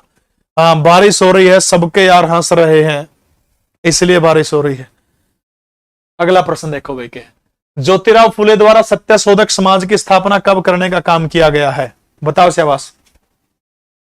ज्योतिराव जो है, ज्योतिराव फुले सत्यशोधक समाज की स्थापना करने का काम कब किया गया था, 24 सितंबर 1873 जो है, 24 सितंबर 1873 को ज्योतिबा फुले राव के द्वारा सत्यशोधक समाज की स्थापना करने का काम किया गया था। इनकी एक बड़ी प्रसिद्ध किताब है जो बार बार पूछी जाती है, उस किताब का नाम क्या है, गुलामगिरी किताब है। दलित समाज को बहुत ऊपर उठाने के लिए ज्योतिराव फुले के महान प्रयास इनके द्वारा किए गए थे। गुलामगिरी इनकी किताब है। तो 24 सितंबर 1873 को महात्मा ज्योतिराव फुले के द्वारा क्या किया गया था, सत्यशोधक समाज की स्थापना करने का काम किया गया था। निम्न में से कौन नयनार संत नहीं थे, भाई नयनार संतों की संख्या 63 बताई गई है। भगवान शिव के भगत थे नयनार संत, ठीक है। तो इनमें से अंडाल जो थे वो नयनार संत नहीं थे, नाम याद भी कोने हो भाई इनके, बस 1-2 पढ़ लियो, ठीक है। गुरु गोविंद सिंह मार्शल आर्ट संग्रहालय हरियाणा के कौन से जिले के अंदर, बताइए शाबाश। गुरु गोविंद सिंह मार्शल आर्ट संग्रहालय जो है वो हरियाणा प्रदेश के कौन से जिले के अंदर है, तो आपने 2-3 चीजें याद रखनी है। हरियाणा के अंदर जो है राष्ट्रीय संग्रहालय, ठीक है, हरियाणा के अंदर जो है राष्ट्रीय संग्रहालय जो है वो हरियाणा के अंदर कहां पर है, तो राष्ट्रीय संग्रहालय हरियाणा के अंदर याद रखना है पंचकुला के अंदर, ठीक है। इसके अलावा जो है राज्य स्तरीय संग्रहालय, अब तो इसको अंतरराष्ट्रीय स्तर का बनाओगी सरकार, वो हरियाणा के राखीगढ़ी के अंदर, ठीक है। अच्छा, देश के संग्रहालयों का मुख्यालय, देश के संग्रहालयों का मुख्यालय, संग्रहालयों का हेडक्वार्टर किसको कहा जाता है, तो देवी जयंती का नगर जींद को देश के संग्रहालयों का मुख्यालय कहा जाता है। हरियाणा प्रदेश का सबसे पुराना संग्रहालय कौन सा है, तो ओमानंद सरस्वती जो है, ओमानंद सरस्वती हरियाणा का सबसे बड़ा और सबसे पुराना संग्रहालय है। हरियाणा का जो झज्जर जिला जो है, झज्जर जिले के अंदर ओमानंद सरस्वती संग्रहालय है। गुरु गोविंद सिंह मार्शल आर्ट संग्रहालय जो है, याद रखना है ये प्रदेश का एकमात्र हथियार संग्रहालय भी, हथियारों वाला संग्रहालय। और जो है कपाल मोचन यमुनानगर जो है, कपाल मोचन यमुनानगर के अंदर जो है हरियाणा प्रदेश का हथियारों का एकमात्र संग्रहालय है, ठीक है। एकमात्र संग्रहालय हथियारों का है कपाल मोचन यमुनानगर के अंदर। गुरु गोविंद सिंह, ऐसी मान्यता है कि गुरु गोविंद सिंह के द्वारा यहां पर अपने हथियार धोने का काम किया गया था, ठीक है। तो याद रखना है गुरु गोविंद सिंह मार्शल आर्ट या फिर हथियार संग्रहालय यमुनानगर के अंदर है। ओमानंद सरस्वती संग्रहालय की स्थापना 1959 के अंदर झज्जर जिले के अंदर की गई थी, जो हरियाणा प्रदेश का सबसे प्राचीन संग्रहालय है। महात्मा गांधी के द्वारा सत्याग्रह सभा की स्थापना कब की गई थी? गांधी के द्वारा किया गया पहला सत्याग्रह कौन सा था? फटाफट बताइएगा शाबाश। गांधी के द्वारा किया गया, और सर राजा सूरजमल के बारे में कोई वीडियो मूवीज कास्टर, बिल्कुल भाई जरूर बना दूंगा, कोई दिक्कत नहीं, ठीक है, बताइए शाबाश। महात्मा गांधी के द्वारा सत्याग्रह सभा की स्थापना, गांधी के द्वारा किया गया पहला सत्याग्रह कौन सा था? तो याद रखना महात्मा गांधी के द्वारा किया गया पहला सत्याग्रह था चंपारण सत्याग्रह, ठीक है, चंपारण सत्याग्रह, ये भारत में किया गया पहला सत्याग्रह था। गांधी ने पहला सत्याग्रह 1906 के अंदर दक्षिण अफ्रीका के द्वारा किया गया था, वो दक्षिण अफ्रीका, ठीक है, गांधी ने पहला सत्याग्रह दक्षिण अफ्रीका में 1906 के अंदर किया था। भारत में पहला सत्याग्रह 1917। लेकिन और प्रश्न क्या है, सबका उत्तर गलत है। नु पूछ रहे क्या सत्याग्रह सभा की स्थापना महात्मा गांधी के द्वारा कब की गई थी? 1917 नहीं आएगा, सत्याग्रह सभा की स्थापना पूछ रही है महात्मा गांधी के द्वारा कब की गई थी, बताइए शाबाश। सत्याग्रह सभा की स्थापना गांधी के द्वारा, बोलो शाबाश। सत्याग्रह सभा की स्थापना 1918।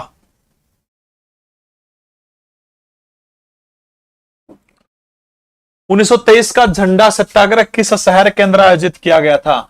1923 का जो झंडा सत्याग्रह जो है मुख्य रूप से नागपुर उसके अंदर शामिल था। नागपुर के अलावा अहमदाबाद था, अहमदाबाद, ठीक है, अहमदाबाद उसके अंदर शामिल था, अहमदाबाद, ठीक है, अहमदाबाद। अहमदाबाद कौन सी नदी के किनारे है? तो अहमदाबाद आएगा, ठीक है। झंडा सत्याग्रह के था, तो झंडा जो है फहराने का काम किया गया था। मुख्य रूप से याद रखना नागपुर, अहमदाबाद। अच्छा, अहमदाबाद कौन सी नदी के किनारे है? फटाफट कमेंट करके जल्दी जल्दी से बताइएगा, बताओ शाबाश। सूरदास का जन्म कब हुआ था? सूरदास का जन्म 1398, 1478, 1567, 1678। याद रखना फरीदाबाद के पास में एक गांव है, गांव का नाम क्या है? सिंघी गांव है, और सिंघी गांव के अंदर जो है इनका जन्म हुआ था। इसलिए साहित्यकारों का आराध्य स्थली हरियाणा के किस गांव को कहा जाता है? सिंघी गांव को साहित्यकारों की आराध्य स्थली, ठीक है, साहित्यकारों की आराध्य स्थली हरियाणा के किस गांव को कहा जाता है? तो साहित्यकारों की आराध्य स्थली सिंघी गांव को कहा जाता है। इसके अलावा हिंदी साहित्य का सूर्य, हिंदी साहित्य का सूर्य किस शख्स को कहा जाता है? तो हिंदी साहित्य का सूर्य जो है किसको बोला जाता है? तो सूरदास को हिंदी साहित्य का सूर्य कहा जाता है। सूर सागर इनकी प्रसिद्ध रचना है, सूर सागर, नल दमयंती, सूर सुरावली, और एक है ब्यालो। ब्यालो 15वीं सदी के ये प्रसिद्ध कवि थे, 15वीं सदी के। तो याद रखना 1478 के अंदर जो है इनका जन्म हुआ था, ठीक है, याद हो जाओगा 1478 के अंदर जन्म हुआ था। 3-4 बात जो है इनकी आपने याद रखनी है। हिंदी साहित्य का सूर्य है, और इनके गुरु कौन है? वल्लभाचार्य है, वल्लभाचार्य, वल्लभाचार्य इनके गुरु है। संत हरिदास से इन्होंने किसकी शिक्षा ली थी? तो संत हरिदास से इन्होंने संगीत की शिक्षा लेने का काम किया था। इनके गुरु वल्लभाचार्य है। सिंघी गांव को हरियाणा के साहित्यकारों की आराध्य स्थली कहा जाओ है। हिंदी साहित्य का सूर्य सूरदास को कहा जाओ। सूर सागर, नल दमयंती, सूर सुरावली, ब्यालो नामक रचनाएं किसकी है? सूर सागर की है।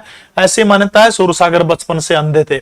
किस योजना के तहत हरियाणा जो है, हरियाणा में बाहरी राज्यों के रिटायर्ड शिक्षकों को हरियाणा के स्कूलों में ज्वाइनिंग दी जाएगी? जैसे अब इसको लागू कर लिया गया है। तो जो है भाई रिटायर्ड शिक्षकों को या फिर प्राइवेट स्कूल में बच्चे पढ़ने वाली वो योजना कौन सी है? तो चिराग योजना, ठीक है, चिराग योजना। देखो गजब की योजना। ताऊ खट्टर जो है बिरानी कौन इसने योजना दे क्या? हरियाणा में सांस्कृतिक स्कूल बना दिए, ठीक है, संस्कृति मॉडल स्कूल बना दिए। जो बालक संस्कृति मॉडल स्कूल में पढ़ेगा उसकी फीस लगेगी 500 रुपये। गरीब का बालक पढ़ेगा सरकारी में। जो बालक प्राइवेट में जाओगा उसकी 1100 रुपये फीस सरकार भरेगी।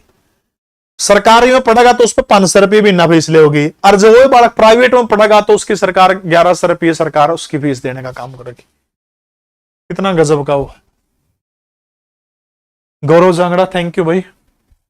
गुजरी महल को बनाने के लिए किस प्रकार के पत्थरों का प्रयोग किया गया था? लाल पत्थर, काला व सफेद पत्थर या फिर संगमरमर का पत्थर गुजरी महल को दोबारा याद रखना है। हिसार जिले के अंदर जो है काले पत्थर के द्वारा जो है, ठीक है, काला पत्थर जो है काले पत्थर के द्वारा फिरोज शाह तुगलक के द्वारा बनाने का काम किया गया था। लगभग 2 साल के दौरान जो है ये पत्थर बना था। और इसी गुजरी महल जो था, गुजरी महल के अंदर जो अपनी कचहरी लगा करता था, तो इसलिए फिरोज शाह तुगलक की कचहरी के नाम से किसको जाना जाता है? तो फिरोज शाह तुगलक की कचहरी, जड़ा बैठ के न्याय किया करता राजा, तो गुजरी महल को फिरोज शाह तुगलक की कचहरी कहा जाता है। ठीक है, वो मोहम्मद बिन तुगलक था भाई, मूर्ख राजा। हरियाणा को MSME नेशनल अवार्ड के अंदर जो मीडियम स्मॉल इंडस्ट्री जो है उसके अंदर कौन सा स्थान प्राप्त हुआ? MSME जो है उसके अंदर जो है तीसरा स्थान जो है हरियाणा प्रदेश को प्राप्त हुआ। ठीक है, तीसरा स्थान हुआ है। अब देखो भाई, कुछ 2-4 प्रश्न है हरियाणा करंट अफेयर के आऊंगे, 2-4 नेशनल के भी आऊंगे। ISRO Indian space research organisation है, 15 अगस्त वो तारीख है 1969 को बेंगलुरु के अंदर इसरो का गठन हुआ था। एस सोमनाथ जो है वो क्या है? इसरो के वर्तमान समय में चीफ है। चंद्रयान 3 जो है किस चीज का काम करेगा? चांद की सतह को छूने का एक प्रयास है। 2022 के अंदर चंद्रयान को लॉन्च करने का काम किया जाएगा। आदित्य L1 सूर्य को सतह का अध्ययन करने के लिए 2022 के अंत में, ठीक है। निसार जो है गगनयान है, शुक्रयान है, मंगलयान है। ये 2024 या पूरी की पूरी PDF अपने जीके परवीन उड़ान टेलीग्राम चैनल के अंदर जो है भाई, मोहित गुप्ता और देसी यार क्यों आपस में लड़ो के बंद रहा है? नंबर दे दो आपस में, दनु फिर मिल लियो को थपड़म थपड़ा फेरे हो यार, उड़ा लड़न में क्या फायदा है? ठीक है, नंबर ले लो आपस में, उड़ा लड़न दियो। बेटी बचाओ बेटी पढ़ाओ अभियान जो इसका असर हुआ है, बेस्ट विलेज आपने याद रखना है, 1470 लिंगानुपात आया है। और 1470 लिंगानुपात याद रखना सोनीपत जिले का गोरड गांव है। ठीक है, तो बेटी बचाओ बेटी पढ़ाओ के अंदर याद रखना 1470 लिंगानुपात के अनुसार बेस्ट विलेज स्कीम के तहत किसको चुना गया? तो सोनीपत जिले का वो कौन सा गांव है? तो सोनीपत जिले का गोरड गांव है। ठीक है, तो सोनीपत जिले का गोरड गांव है। लड़कियां ने गलत बोला था वो, चलो मैं पिछले कमेंट क्लास के तुरंत बाद देखूंगा, उसको रिमूव कर दूंगा, कोई दिक्कत नहीं। ठीक है, 1470 जो है ये भाई रूपाना जो शायर भेज रहे हो आप 90-509 61-500 के ऊपर आप मेरे को आप भेज सकते हैं शायर लिख के, आपके हो किसी और के हो कोई दिक्कत नहीं है। 90-509 61-500 पर आप शायरी भेज सको। ठीक है, तो याद रखना गोरड गांव को बेस्ट विलेज स्कीम के तहत चुना गया है। पंचकुला के अंदर जो भाई 17वां फैशन प्रौद्योगिकी संस्थान, 17वां जो है फैशन प्रौद्योगिकी संस्थान हरियाणा के कौन से जिले के अंदर देश का 17वां फैशन प्रौद्योगिकी संस्थान पंचकुला के अंदर जो है उद्घाटन करने का काम किया गया है। कौन कौन है ये बंदा? दिखता होगा, इस बंदे का नाम क्या है? पीयूष गोयल, केंद्रीय मंत्री हैं पीयूष गोयल। और पीयूष गोयल का संबंध किससे है? उकलाना यूके, उकलाना मंडी जिला हिसार से जो है केंद्रीय मंत्री पीयूष गोयल का संबंध है। साथ में मनोहर लाल खट्टर है, साथ में थोड़े से ज्ञानचंद गुप्ता भी चमक रहे हैं। 20% सीटें हरियाणा के लिए आरक्षित हैं। ठीक है, 4 वर्षीय कोर्स होगा और ये और भी गणित दे रखी अपने इसका जाना को नहीं, बस 2 बात याद रख लियो। देश का 17वां राष्ट्रीय फैशन प्रौद्योगिकी संस्थान का उद्घाटन पंचकुला में कराया गया है। हरियाणा के लिए कितनी सीटें हैं? 20% सीटें हरियाणा के लिए, बस इतनी बातें आपने याद रखनी है।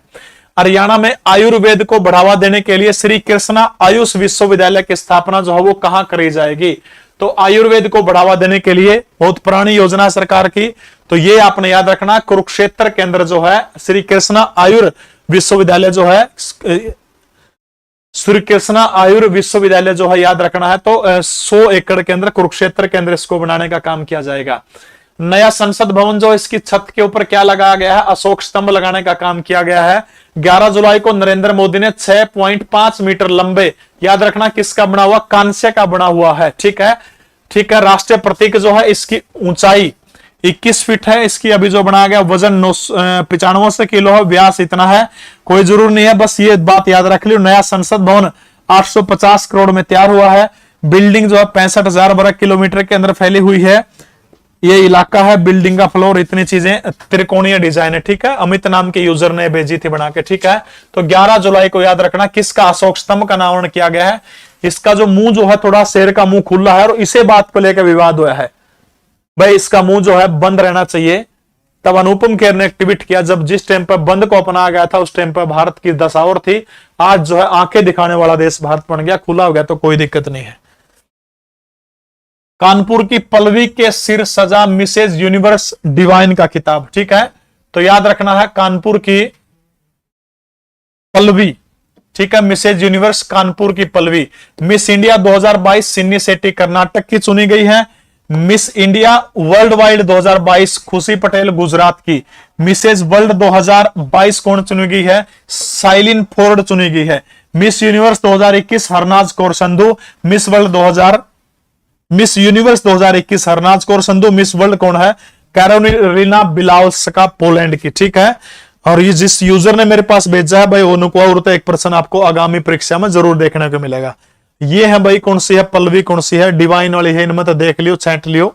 ठीक है, भगवान करे सी बहु सारे का हुआ तारा जब सीटी पास हो जाओगा। हाँ, 2-4 बार भी बैठे और स्टूडियो में नू कंधे नू कहे मार खातर भी। 94 साल की चैंपियन दादी भाई। ठीक है, याद रखना इसके बारे में। 100 मीटर की दौड़ 24.74 सेकंड में पूरी की है। 94 साल की है, तो 2 ब्रॉन्ज मेडल जीते हैं। और इस महिला का नाम क्या है? वर्ल्ड विश्व मास्टर एथलेटिक्स चैंपियनशिप के अंदर झज्जर जिले की भगवानी जो, ठीक है, भगवानी देवी ने जो है 2 मेडल जीते हैं 100 मीटर रेस के अंदर। झज्जर जिले की है। गांव कौन सा? खिड़का गांव है झज्जर जिले का। 2 मेडल जीतने का काम किया है भाई। इसमें झज्जर दे रखा है यार वो किताब के अंदर। ठीक है, 1975 से विश्व मास्टर एथलेटिक्स चैंपियनशिप की शुरुआत की गई थी। 35 साल के ऊपर के खिलाड़ी विश्व मास्टर चैंपियनशिप के अंदर भाग ले सकते हैं। अरे देखियो दे रखा है अखबार में, झज्जर के खिड़का गांव की। ये बरंदी होगी उड़वा। ठीक है, तो भाई आज के लिए इतना ही। क्लास किसी लगी सारे कमेंट कर दियो। तड़का फेर क्लास होगी भाई, तड़का 12 है, 12 में भी 8 बजे तड़का मिलांगे।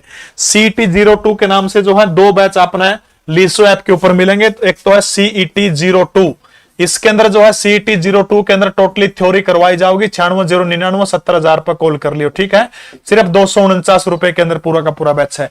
दिल्ली पुलिस का है, लीसो ऐप सबने डाउनलोड करना है। अच्छा, अभी लीसो ऐप के ऊपर आपने बहुत जल्द कल या परसों तक 1-1 महीने के करंट अफेयर दूंगा। तो लीसो ऐप के ऊपर आप जाओगे, करंट अफेयर के सेक्शन के अंदर आपको नोट्स में जाओगे, तब हरियाणा करंट अफेयर आपने सबने दे दूंगा। 2-3 दिन में अपलोड हो जाओगे। ठीक है, तो आज के लिए इतना ही। अभी तुरंत बाद आपको इसकी PDF जुकर नुक्का नु पड़ा है ना, या PDF नुक्के नु पेन ड्राइव ले आओ, खरीद के खर्चा कर दिया 300 रुपये, या पूरी PDF नुक्के नु दूंगा। ठीक है, जीके परवीन टेलीग्राम के अंदर, जीके परवीन उड़ान टेलीग्राम। तो आज के लिए इतना ही, कल फिर मिलांगे। बेस्ट कंटेंट गुरुजी विकास लंबा। बहुत बहुत धन्यवाद आप सभी का। तड़का फिर 8 बजे से लेकर 9:30 बजे तक। तब तक के लिए शुभ रात्रि सभी को। जय श्री राम।